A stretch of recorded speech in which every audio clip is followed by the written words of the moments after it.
Is your phone giving you bad vibes? A look at how EMF microwave radiation affects us, how we can prove the effects, and the best solution for managing EMF. Brought to you by Omnia. In a world of electrosmog, bring balance back to your body. Right, so thanks very much for coming. First of all, thanks for taking this seriously, but secondly, thank yourselves for also taking it seriously, because we're going to go through quite a lot of interesting content which you might not have heard about and might not have seen. And today we're going to be looking at specifically what radiation is and how it affects us. It's invisible, so we don't know what it's doing, but I know a couple of ways that I can show you. So we're going to talk about why that's a problem for our health. We're going to see what we can do to demonstrate the truth, and then I'm going to show you what I think is the best way to deal with this. So just going to start off with a quote from one of the geniuses of old times, Nikola Tesla. It's becoming a bit of a cliche, but like all cliches, it's laced with truth.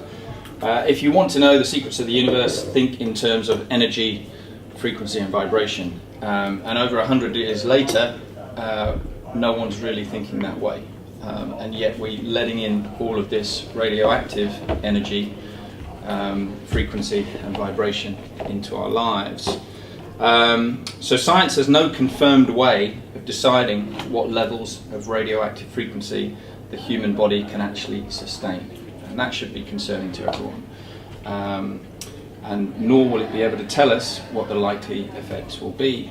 But we also need to factor into that the fact that everyone's different. So you're different to me, and I'll be able to handle different levels to you, and I might develop different defects or conditions to you. So we want to look at the way that, if you like, Nikola Tesla and the law of resonance used to look at radioactive energy.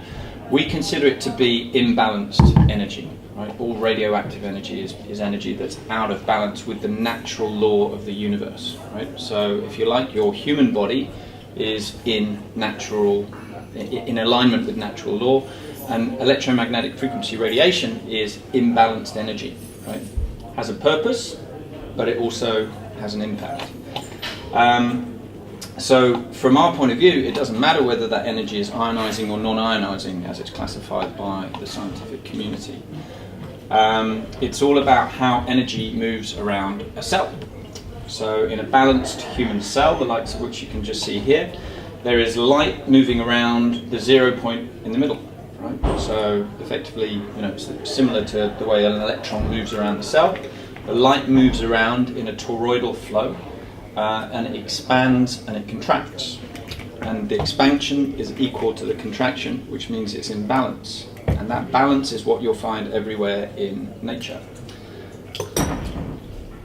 So radiation is basically too much expansion. It's with radioactive energy, there's more expansion than contraction in the toroidal flow. The light source borrows more from the center than it returns. And that causes imbalance. So imagine if you breathe out more than you breathe in, or breathe in more than you breathe out. Doesn't matter. You're out of balance, and that causes stress in the body. That causes defects. So it's a similar sort of thing with trying to just sort of draw a comparison there. So the next thing I'm going to ask people to do is just turn their phones onto airplane mode, if that's okay. We just want to demonstrate that your phone is bringing a lot of imbalanced energy into contact with your energy field. So we're just going to do a quick test. I've got a multi-field EMF meter, which I've only just bought, and I'm just trying to work out how to use. And what we're going to do is we're going to just turn my phone off onto airplane mode. We're going to turn this on, and then I'm just going to read out what it says. We'll move that computer away a little bit. So I'll stand in the corner, and what we're doing is we are measuring milliwatts per meter squared. and if I'm in the corner here, next to the TV, so it's a bit difficult. If I'm in the corner here, I've got a measurement of about 41, 45, something like that. And then I bring it closer to the phone. Goes up to about 62, it's about 49, 62, that sort of thing, but remember it's on airplane mode. So I'm now going to take it off airplane mode, and as soon as it goes on, it's jumping up to 271, 543, 402, and the reason is because as soon as you turn your phone on, it starts looking for the signals from Wi-Fi, from your cell tower, from Bluetooth, etc. So it's still up to 459, 479, and you can hear it's beeping, which means that those levels are not deemed to be safe. I've heard there's radioactive material in the earth naturally. There is, absolutely right. Yeah, there's radioactive material in rocks, for example. Okay. Not all radiation is bad, right? Radiation from the sun is incredibly beneficial, right? Yeah. So but it's also bad. It's also bad. From the sun too much, yeah, for sure. So yeah, look, that's another topic entirely. But ultimately, radiation is everywhere. Your body is radiating. Right, so your body is actually an electromagnetic field. It's energized. It's got, like I said, the light running around the cell, or the electron running around the cell creates an electromagnetic field. The point I'm trying to make here is that when your body's electromagnetic field, which is natural and balanced, comes into conflict or encounters the electromagnetic field, which is imbalanced from radioactive frequencies, there is a clash, an invisible clash, right? So we're going to show you what the results of that invisible clash is in just a moment. So we talked about the amount of frequency that you're getting in from your phone, right? Which is a lot, and the fact that Wi-Fi and that kind of radiation is everywhere and is a major part of our lives. But how do we know that this is affecting us? And this is the time when I need a volunteer. And because there's two of you, you can both do it if you want, but you get a free prize for taking part. So what we're going to do is something called a muscle test.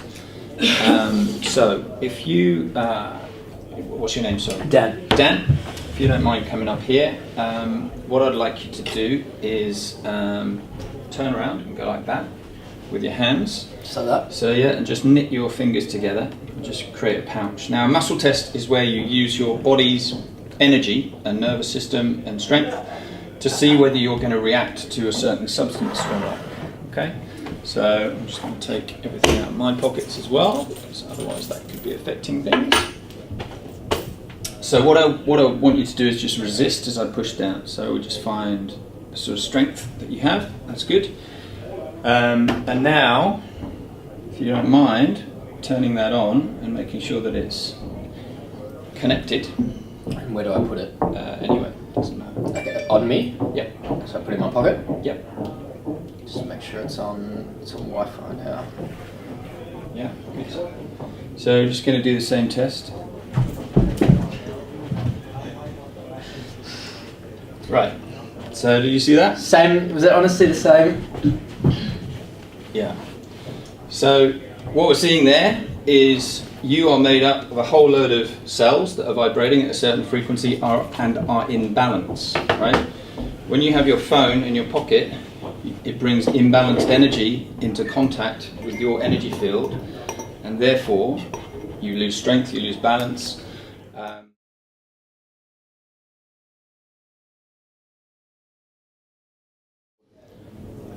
So there is clear science. I'm not going to spend all of this presentation going through the science because I'm writing a book about it, and you can get the book. But basically, the World Health Organization classified the threat as a possible carcinogen. What threat? The threat of electromagnetic frequencies from phones. Cool. Yeah.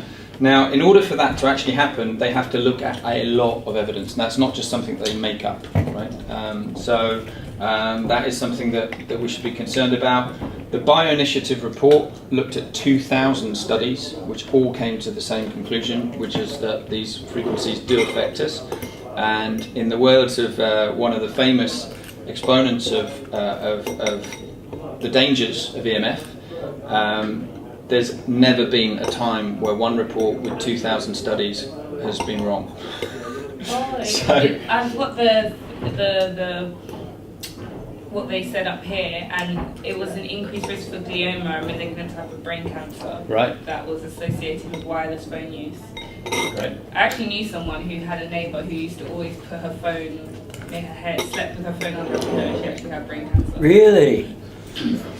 So that you're getting more and more incidences like this, but the thing is the scientific community can't even find the link between what you've just talked about in terms of glioma and the radio frequency energy, right?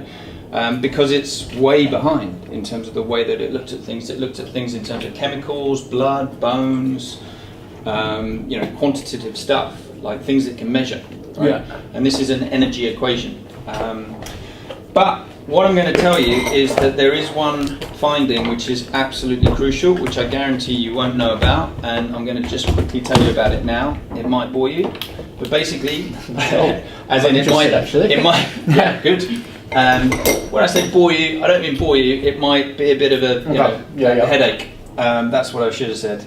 So this guy is Dr. Martin Paul, and he has done one talk or presentation which I found very interesting, which should, send alarm bells around the world, right? And it's all about what he calls the voltage-gated calcium channel, right? It's the membrane that lets calcium into the cell, right? Remember, we've always been talking about cells and the energy in the cells. So we've been talking about it from an energy perspective. Now we're going to look at it from a biological perspective. Okay. So what he found is that voltage-gated calcium channels are a group of voltage-gated ion channels found in the membrane of excitable cells. For example, muscle cells, glial cells, or neurons. They have a permeability to calcium ion, to the calcium ion, right? So they let the calcium in. Yep. The voltage-gated calcium channel on the outer membrane of the cell opens up and lets calcium in. Sorry, that's a bit of repetition. Voltage sensors of this VGCC are roughly 7.2 million times more sensitive to the electrical effects of EMF than single charge groups which are present everywhere else. Single charge groups meaning maybe a TV or something like that might not be connected to Wi-Fi and electromagnetic frequencies that are airborne, right? Mm-hmm. So 7.2 million times. So just think about that when we did the muscle test, for example, and see whether there's a link there, because I believe there is. EMF exposure increases the intracellular calcium almost instantaneously by activating the voltage-gated calcium channels. And this is the important part, triggers specific chemical effects in the cell, right? So we looked at the energy side of it, now's the chemical side of it. It induces nitrogen oxide to react with superoxide to form a very potent oxidant. Now, in science, we know that oxidants are not good. That's why we take antioxidants.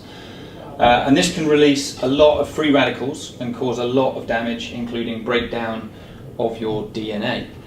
And in my book, I'm going to go into a lot of studies on DNA and how it's affected by EMFs. And the result is called oxidative nitrosative stress in the cell.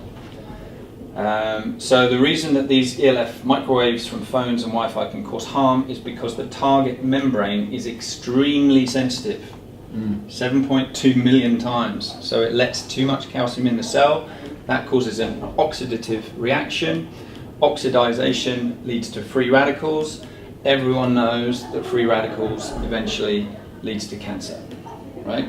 That's pretty well established in the medical community. So this guy, Dr. Martin Paul, he considers to have found what they call the mechanism, which is the link between this kind of invisible airborne frequency to something more serious. And finally, there are hundreds of studies that report the changes in calcium fluxes following microwave EMF exposure. Now,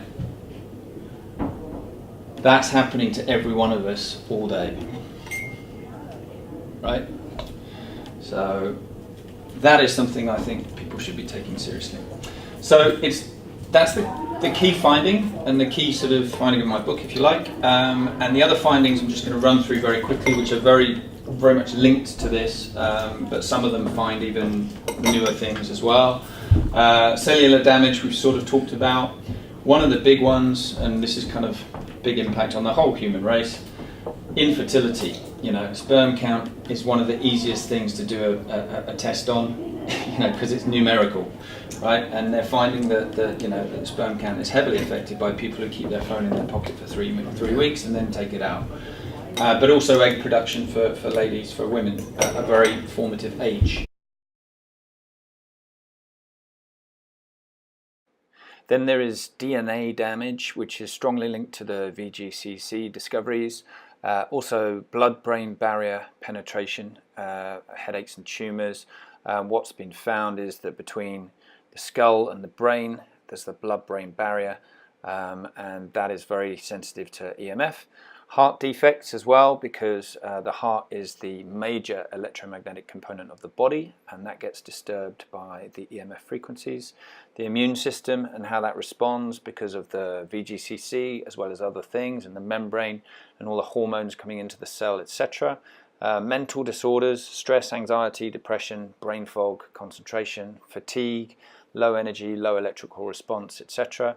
And then all of this has a bigger impact on children because they're at that sensitive growing age. So, I've heard of the sperm count one. Yeah, so have I. right. Well, it's the easiest one to prove, right? So because it's numerical. It's numerical. Yeah, and also guys all keep their phones in their pockets, and that's They don't that's carry sensitive. bags. Yeah. And I think the fatigue one, I think that's known about too. I think people know sometimes they don't feel great with like electronics, particularly before Yeah.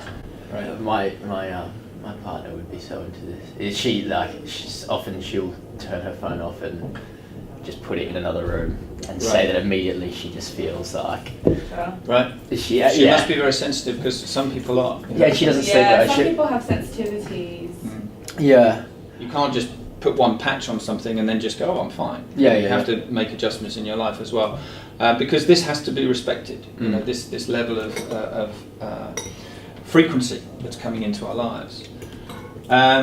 So I just want to make the point that mainstream science is kind of way behind on this, and it also has a lot of trouble making its mind up. If you think about the link between smoking and cancer, it took them decades to work that out, right? And in the meantime, everyone was smoking away, going, yeah, it's great for you, and there were adverts telling you that. Well, we're in exactly the same situation right now with electromagnetic frequencies, right? But yet everyone is smoking 100 a day, pretty much, and this is a major, the people who are the sirens for this cause, they're describing it as an epidemic, and I agree. I can't, it can't be anything else. So what organisations are describing it as an epidemic?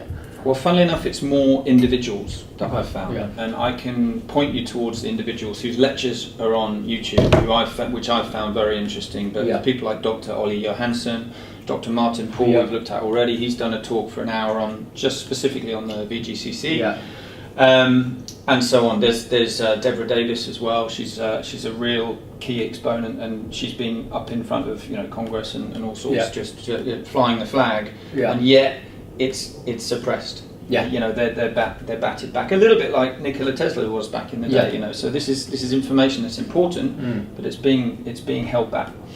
And the point is that mainstream science is behind. It's trying to talk about thermal effects and SAR, right? If you can't prove that there's heat coming from the mobile phone that's heating up tissue, then it's okay, and that's their standard. They're not thinking in terms of energy or anything like that. They need to be able to measure the heat and measure the heat of the cell. So they've got this thing called SAR, specific absorption rate, but ultimately there's a lot of controversy about how they measure that as well. And what they should be thinking about is energy, vibration and frequency. It also talks about ionizing versus non-ionizing radiation, and there's a really good talk from a guy called Jeremy Johnson just saying that that idea and that principle of physics is like 60 years old and needs to be updated, because ultimately it doesn't take into account some of the things that we've been talking about today even, and I'm not even a scientist. So the point is that science doesn't have a way of measuring the energetic component of this conflict between human cells and airborne radiation. So you can't have any idea of what that's doing to your body, right? We're in that situation of uncertainty where, you know, it's like someone could ask me, well, what's that doing to me? And I could say, well, it's damaging your cells, and you'll react differently to, you know, to everyone else. And you know, depends if you've got a weak point, you know, then it will exploit that weak point in your body, that sort of thing. If you've got a genetic disorder, if you've got a family passed on disorder, if there's cancer in your family, that sort of thing, and it's you know, it's probably not good news. It's the only thing I can say, but it's not very a very sort of definitive way of looking at it. But there are lots of studies with proven links to cancer, to DNA damage, to mental disorders, to sleep disruption, and that will all be covered in my ebook. But there is some good news, right? Look what happens when we balance the energy field that you get from your mobile phone. And this is where I am going to show you something. So if you don't mind standing up, and we're going to do the same test as we did earlier on. Round two. Yeah, so if you get your phone out. On airplane mode or without? Yeah, without. So on okay. full beam. Yep. You get a chance to choose between two nice colours. Which would you like? I'd take the darker green. Darker green. Okay. So basically, this is the Omnia radiation balancer, and it comes in a sticker form. And all we do is we put this on the phone. Okay.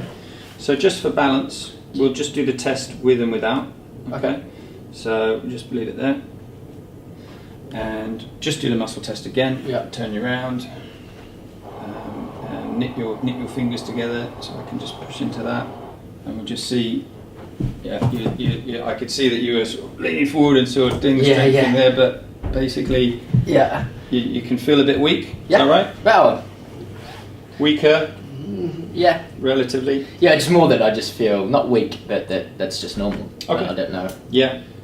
Right. Well, we're going to have a look at whether there's any difference when we put this on. Okay. So this is a patch that contains what we call conscious creation energy, and what it does is it almost talks to the radiation, and it basically disables it, harmonizes it, and your own personal energy field feels the benefit. So now I'm just going to push down into your. See the difference? Yeah. Well, So I'm literally jumping up and down. Yeah. That felt a lot harder that you. yeah. Right. And you're not going backwards or anything there, yeah? Yeah, So, fair. I mean, fair play. Yeah. Yeah. So I mean, you felt a difference there between the two tests. I did, yeah. You know, it's one of the things that's levelled at me always is, oh, you tricked someone, or you know, whatever. That's not the intention of this. Yeah. And nor is it a strength test. It's a body balance test. So kinesiologists use it to work out whether your body's balance is affected by milk or something like that. So they'll get you to for sure. hold the essence of milk in, and they'll very delicately look at the balance. But I'm not a kinesiologist. I'm just doing this for awareness. To be fair, is what it's all about. The first test I was a bit dubious because I couldn't tell whether you pushed harder when I didn't have the phone. But that one, I mean, it was I was hurting my hands. Yeah, right. So you were definitely pushing harder. Yeah, sure. So. Would you like to have a go? No. No problem. So I don't know if you've got time for this at all, but basically I've done a live blood analysis as well. 5 minutes till I put a go. Yeah, okay. I think I'll sort of gloss over this, but I can send you this link if you like. Yeah, for sure. What we found was these are healthy cells, right? Healthy cells have a bit of distance around them. They're nice and circular. They're bobbing around if you look at them live. You know, we took video of these cells. So that was pretty much my blood before, with no contact with a mobile phone for at least half an hour. And then I watched the video for 20 minutes on my mobile. You know, and we're looking for proof here. We're looking for things that we can actually sort of trust, and also things that science should be looking into more. And after 20 minutes, very clearly developed what they call rouleau syndrome, which is where blood cells stick together. And there's no specific, as far as I understand, there's no specific thing that rouleau causes, or that no one said, oh, rouleau, that leads to X, Y, Z. But what we do know is that blood then has trouble getting through the capillaries because it's all bunched up, right? So it's almost like it's linked to all the things that we've been speaking about earlier on: fatigue, poor memory, bad sleep, etc. And what was interesting is that after the test, literally immediately after I'd watched 20 minutes with a mobile and got this result, I then put the patch on, watched the mobile for 20 minutes, came back to that, mostly, about 80% of that. Right, and still a little bit of that, but about 80% back. So we know that the energy that's in that patch, which is sometimes hard for people to believe, actually removes that energy, but also restores your body back to balance. And that's the key message that we're giving to everyone, is that we want people to get their balance back in their lives. But right now, we're selling the benefits of a product that has unique capabilities to bring balance back into your energy field. And if you leave here saying, I'm happy that I balanced my phone because I realised that it was causing me some grief, then I'm happy. Nice. So that is it. So thank you very much for being here, and thanks for that was really interesting. So just to recap on what we discussed today, radiation is imbalanced, man-made, unnatural energy. A mobile phone mainlines a massive amount of this energy into your energy field. There is a conflict between these two energy types, human and radioactive energy. This shows in the results of our muscle test and also our blood test. Dr. Martin Poole discovered the biological mechanism, which is that the VGCC membrane around a cell is highly sensitive to EMF. This lets too much calcium into the cells, causing oxidative stress and free radicals. This is the principal finding which explains many of the results of other scientific studies into EMF dangers. We see anecdotal repercussions of these results in the Omnia muscle test and the blood test, and both these basic tests show weakness, but also help to demonstrate how the Omnia radiation balancer can help to bring balance back to your body.